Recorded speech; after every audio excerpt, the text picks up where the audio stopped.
You're listening to Behind the Red Shield, a podcast produced by the Salvation Army of Memphis and the Mid-South. I'm your host, Camille Connor. The purpose of this podcast is to go behind the scenes and hear from the people doing the daily work to achieve the Salvation Army's mission, which is to meet human needs in His name without discrimination. In this episode, I talk with two of our advisory board members. First up is a chat over Zoom with Susan Madden, who also happens to be a part of our Women's Auxiliary. And after the break, I have a phone conversation with Misty Rosser-White, who grew up in the Salvation Army Church. Let's get into the episode.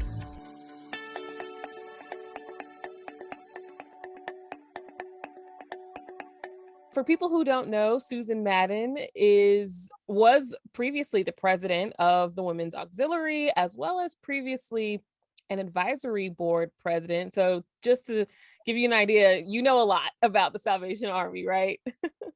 I do know a lot. Now, there's still more to learn. Yeah. More to learn.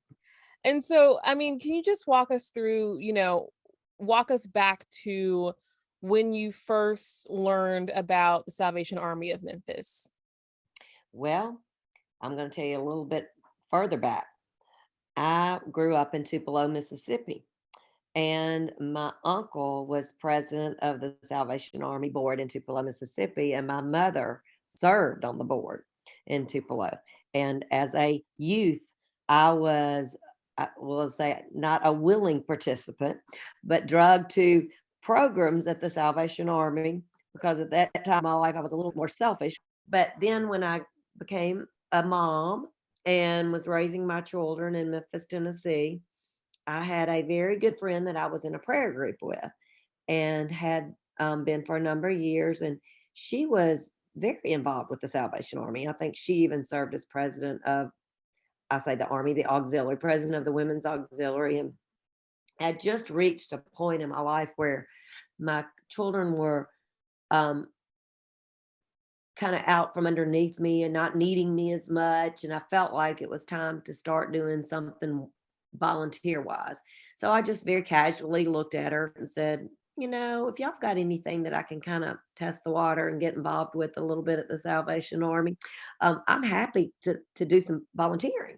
Well, you can see where that landed me years later. But no, I did start by working down at the Single Women's Lodge, helping coordinate special occasions for them, whether it be a jewelry night where we'd get a lady to come in and teach them how to make jewelry, a yoga night where we'd get a friend to come in and do yoga, an art night, we'd come in and let them do art. And we always got them, did the activity with them as well as fed them.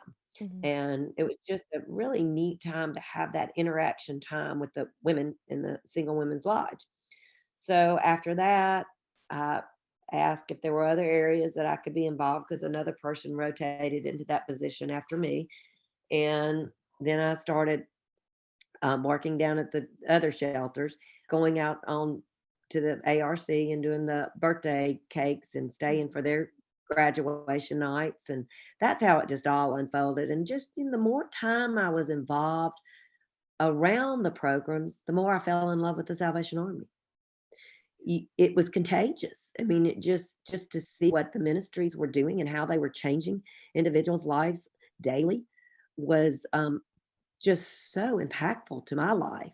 I'd like to say that I've been a blessing to the Salvation Army, but no, they've been a blessing to me.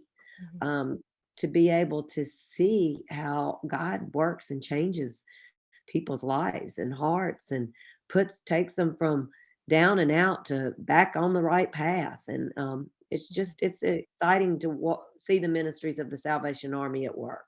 Yeah. And you really got to see it up close and personal. We really appreciate every Christmas season when we have volunteers for Angel Tree and when we have ringers. And oh my gosh, we need those personnel. But especially in the last couple of years, because of the pandemic, we haven't had as many be able to come in and really see the day-to-day with the clients that we have in our shelters, especially something like our Single Women's Lodge here. at the Purdue Center of Hope. So can you talk about, some of the stories that you walked away with from that experience of volunteering with the Single Women's Lodge? Being involved in their lives, and just seeing that they were just men, just women, just like us, that it just had been dealt a hard blow, and that they, you know, just needed people to love on them, and to encourage them, and to say, we're here for you, um, was just, very impactful to me, to be a part of that. Um, just like I said, just being in there hands on is what really made me fall in love with the Army. I know during this COVID, you talked about that. We lost a lot of that valuable ministry time because we weren't able to be in there. Um, and understandably so. And it's taking us a little while in the auxiliary to get our momentum back because of losing that time out of the direct ministry. But we did get back out and ring bells this past year, and um, have a great group of women that go out and ring bells. And then another thing that the Memphis Women's Auxiliary was um, integral in getting going was the Angel Tree. That was started by the Women's Auxiliary, so that's an exciting, fun thing to be involved in every year. Yeah. And I mean, I've gotten to see, some pictures from a few years ago of the women's auxiliary. And, I've seen them counting some of the money that we've gotten from ringing or helping to organize Angel Tree and all of those things. So it's like I get to step into the past a little bit. But for people who don't know, what is the women's auxiliary? Well, the Women's Auxiliary is basically a support arm of the Army. We are there to raise public awareness of the Army. We're there to give financial strength to the Army by raising public awareness. Um, and then we're there to be extra volunteers when they need it.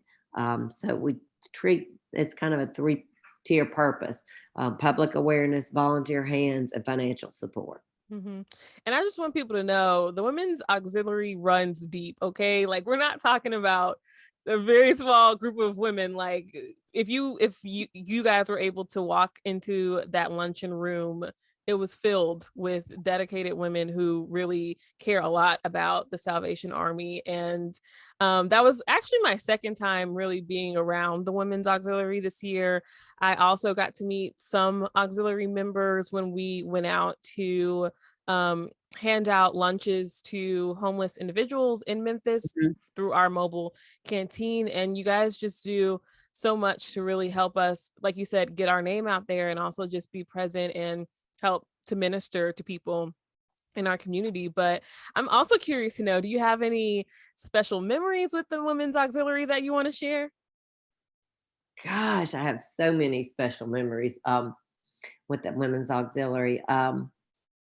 Probably one that's really touched me in a powerful way was the going to the graduation ceremonies for the women and the Renewal Place program, and seeing those women and just watching them sing at the graduation, dance at the graduation, just sharing their story from where they come from. Those graduations are probably the most influential things I have attended, um, as an auxiliary member. Yeah. And so when you're sharing about the Salvation Army to people who may not know much about what we do outside of maybe seeing our kettle at Christmas time, what are some things that you tell people about the Salvation Army who don't know much about us? Well, the main thing I want people to know about the Salvation Army is, yes, we're more than the red buckets at Christmas, but that we're in the ministry of not just changing people's, um, meeting their needs physically, but we're in the business of changing their hearts. And don't think you can do one without the other. I just think it's hard to change a heart without meeting their needs. It's hard to meet needs without really caring about changing their heart. And I think that's what people need to know, that we're out there to make the whole person better. Yeah. And also, we talked about women's auxiliary, but also what led you to being an advisory board member, not just a member, but president as well? And is there anything you can share about that experience? Okay, you want me to be funny or you want me to be rich? No. I'll take Well, both. I'll take both. somebody said somebody said you had the word sucker written on your forehead when you were asked. But no, honestly, at this point, my involvement in the auxiliary, I had truly fallen in love with the Salvation Army. And then our area commander at the time, um, and I really worked well together. He was very, very involved. Not all area commanders are very involved in the auxiliary. He was very, very helpful and involved. And so I had gotten to know him pretty well. And so when they were recruiting some new board members for the next year, I was recruited as a board member. And I don't know if it's a fault or a good trait, but I tend to speak my mind when I'm in a meeting. And sometimes if you talk too much, they just assume you are ready to be the leader. Mhm. But anyway, no, it just evolved by my. I think I had a lot of knowledge of the Army that I didn't realize I had already from the auxiliary side that a lot of the board members, even being board members, didn't have. So anyway, that equipped me. And then, like I said, a great area commander. We were in there learning together and Mhm. forging forward. And um, they're not always been easy times. I mean, they're difficult times on the administrative side. Always seems to me more ministry dollars needed than we have in the account. So we always have that challenge. So it, it's it was a wonderful experience to Yeah. be the chair and to learn all the ins and outs, not all, but most of the ins and outs of what it Mhm. takes to operate. Yeah, like you said, it's not easy to always, do as much as we want to always do. It takes money like anything else, but how valuable would you say this organization has been to Memphis and this community? I don't know that you can place a value on it. It's been invaluable. I mean, it's been here since the 1900s in Memphis, Tennessee. It's had different focuses along the way, but um, we've got some pretty strong statistics that show what we're doing here in Memphis at our shelters is working. And we are effectively changing lives. And when you change a life, one thing that our very own Sharon Cash says is that you change generations. Because when changing a person's life, that affects their children, who then affect their children. So it's a generational change that the Salvation Army does. And I'm just proud of the work of the Army and just absolutely proud to be involved any way I can be. Yes, ma'am. And for people who may be interested in getting involved, how can people get involved with the Women's Auxiliary? Well, we do actually have a website that you can go on. It's actually under the Salvation Army, Memphis.org. And then there's a little pull down for the auxiliary. And then you can click on that and find out how to get involved with the auxiliary. And there's a contact person to reach out to. We always have needs of service, of serving. So the more hands, the lighter the load. But Mhm. I tell my friends, I said, "Come do something. Come with me to something." And then I really don't even have to sell it again Mhm. because they see it firsthand, or they go to with me. I got several women involved going with me down to Single Women's Lodge to do some of the activities, and they just fell in love with it. So it sells itself once you get them there. Yeah. And I mean, since you have so much experience, any advice for newcomers? Anything you think they should know beforehand? Well, getting involved with just the auxiliary women themselves, it's fun. You make a lot of new friends, and that's great. But what will really, really impact you is direct ministry with the the women in the program or men in the programs. That's really where you will be rewarded the most. Um, and so I always encourage them to get outside of their comfort zone. A lot of people are not comfortable in that, and to do it. They will be blessed. So that would be my advice. Come in, meet some new women, learn a little bit about it, but then go get involved in direct ministry with them now that the doors are open again after COVID. So that would be my suggestion. That's right. Anything else you want to add about the Salvation Army that you feel people should know? Well, we always hear this.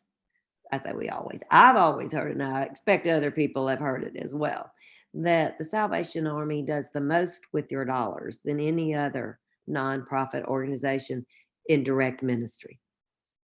So, if you want your dollars going into ministry, directly into ministry, not paying a lot of administrative dollars, you give your money to the Salvation Army.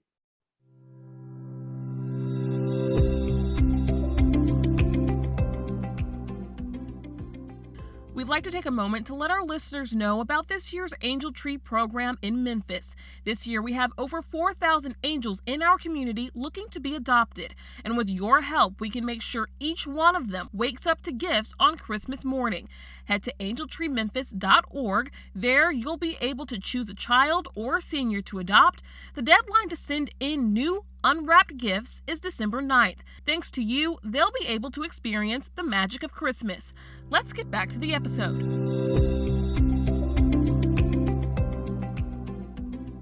Today we have Misty Rosser-White. So just to give people an idea of who you are right now, you're on our advisory board. You're also an insurance agent. Is that correct? That is correct. I own a business, and I try to stay in the community quite a bit, including the Salvation Army, which is near and dear to my heart. Yes, and I first met you during Salvation Army Week a few months ago in May, when you were able to talk to our advisory board, and your connection with the Salvation Army goes a lot further back than just being on the advisory board, right? Absolutely. Without stating my age, but I became involved with the Salvation Army as a little girl when my family, who lived at that time in San Diego, California, attended the church. And that's how we became affiliated with the Salvation Army. And again, I did say California, this is Tennessee. So when my father retired from the military, and they had to decide where they would start our life, they felt like Memphis was a great area to raise a family. And we moved to Memphis. And the Salvation Army is worldwide, international. And a lot of people don't know that. So I always try to make sure people understand how big it is. And when we moved to Memphis, I was in elementary school. And they had 3 churches there, and we joined one of the churches. So my history with the Salvation Army starts with the church side, and that's how I got my start with the Salvation Army. And I mean, how did that feel to be able to move from one state to another and know that you were already going to have a church home? Well, probably as a 4th grader, I probably didn't think about it much. I was just probably happy to play with my dolls.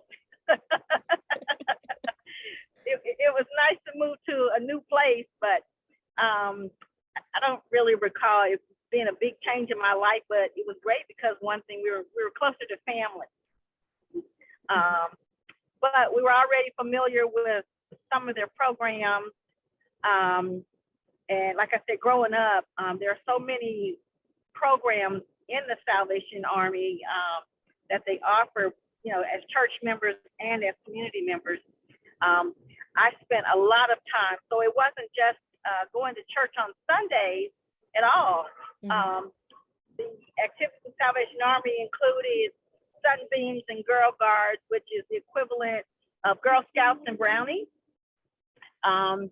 We had youth leadership programming. We traveled. My fondest memories of the Salvation Army growing up is going to Camp Del Hollow and spending weeks and weeks during the summertime in camp, just enjoying God's beautiful camp and the fellowship, getting to know people from other parts, and growing and developing spiritually. Those are my fondest memories as a child of the Salvation Army. What do you feel made the Salvation Army so unique and such a great place to be around as a child when you were growing up? Well, it was the life I knew. It was a very healthy environment. It was Christian based. So we were being raised, and it was morals and values, involved in Sunday school, in the ministry, and like I said, the programming. I even remember middle school attending the VA certain nights in the month, delivering donuts and coffee to the veterans. We did that as teenagers, volunteering then. We ran kettles. I remember the Southland Mall on certain days during the week, during kettle time. We would go after school and ring kettles, and on weekends. We did that. So we constantly gave back, but we also received and grew in the various ministries. Yeah. And I mean, just hearing that at a young age, you were encouraged and had the chance to give back to this community. What was it about, being able to do that with a church like the Salvation Army that you feel continues to carry over into your adult life now that you are a professional? Are there any values that you feel like you picked up from that church experience that you still hold on to today? Absolutely. The giving just continues. It became a way of life. So it continues. Salvation Army is first and foremost deepest in my heart. Although I'm a member and part of a number of other organizations, some religious, Salvation Army has always been the fondest. When you grow up with something and it becomes deep and embedded in your heart and the way of your life, it's just life. You don't think of anything else. In fact, I raised my children to be givers. At very, very young ages, they stood out and rang bells too. So they look forward to it even now since it is seasonal, giving back during that time. It's been so many different facets of my life. I got married in Salvation Army Church. Really? Although I never, no, I won't say never. Although I was not a church member, I ended up changing membership, not because I fell out with the Salvation Army, but I was looking for some other things in life and found another church that I identify with at that time in my life. Although I never gave up on the Salvation Army, but when it came time to marry, I wanted to marry in the Salvation Army Church. So it remains today a part of my life. My mother, who's now deceased, she continued with her membership there. In fact, my brothers and sisters, we all, growing up together in the Salvation Army, they're still givers and do give back. And I always reach out to them too if I'm working on something with Salvation Army. I always reach out to them and say, "Okay, come on." It's time to give. So, and I bring other people too involved in it, other business partners and people that I network with. I always extend the opportunity that the Army has to volunteer. And, those people that I brought in and shared and opened up and helped them to understand the Army, enjoy giving back even every year, even now. Yeah. And I mean, as someone that grew up in the Army, I feel like you have a pretty good understanding of all that we do. So when you do meet someone and you're explaining to them, what's something that you feel that you have to let them know about the Salvation Army that they don't already No, because like you said, we do so much. So kind of what's your elevator pitch to people when you're explaining, the what the Salvation Army does? I always think it's important that people know the Salvation Army started as a church in England over 200 years ago with the boots.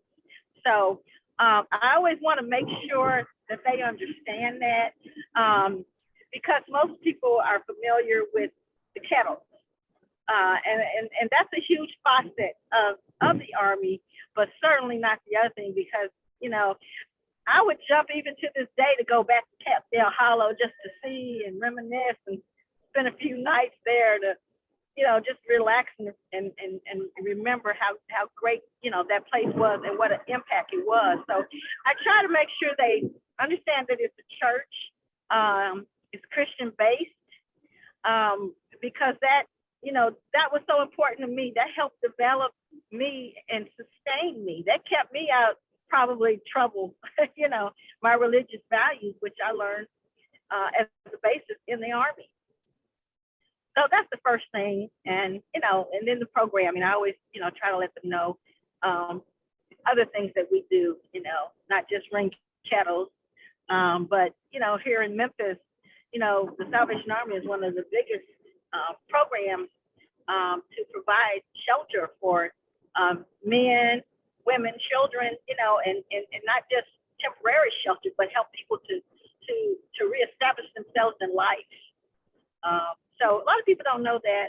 So I just try to bend their ear with as much time as they allow me to and share so that, next time they see the logo, they can identify that it's definitely big in our community and it really has helped our community over the years and even, going forward.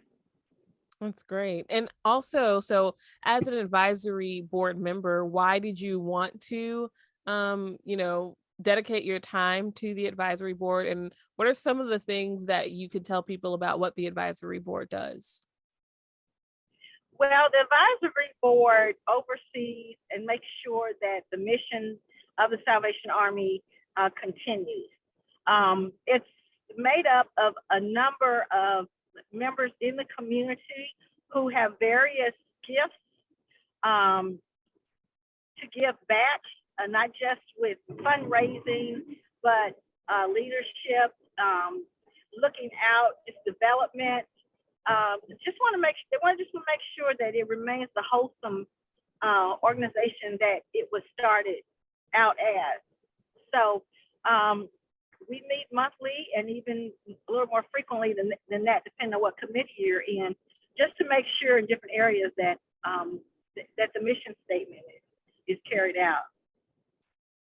And then also, you were just spending some time with your dad today, and he's, the reason your parents are the reason you guys got involved in the Salvation Army as kids. Are there any memories that your dad has of the Salvation Army? You talked a little bit about your mom's involvement. Are there any memories that your dad still maybe talks about when it comes to the Salvation Army? My father can probably tell you he's cooked a lot of meals. We would have potlucks and stuff. So he's probably done that. He was one of those that made sure we were all ready to go to church, although he was not he's not an active member, but he probably knows almost as much as we do about it. Not that he went to another church, but he just chose not to go. But he always made sure that we tithed, that we were ready for church. We had everything that we needed. And whenever there was something going on where we, brought things from home, just as regular churches do, have dinners and stuff like that. Because he's a big cook. I can remember him making all that big pots of spaghetti to some of our potlucks. So, and just like I said, probably just watching us develop and grow, and still seeing us. We still take them around to some of their events. If there's a concert or something, I may ask him if he'd like to attend with me because, he still has very, very fond memories of being a part of the Army. And for anyone that may be on the fence about, getting involved or learning more about the Salvation Army, what would you tell them about, the Salvation Army of Memphis and what we do for the community here? Anyone on the fence is welcome to reach out to me, but to reach out to the Army, because there are always needs in our community.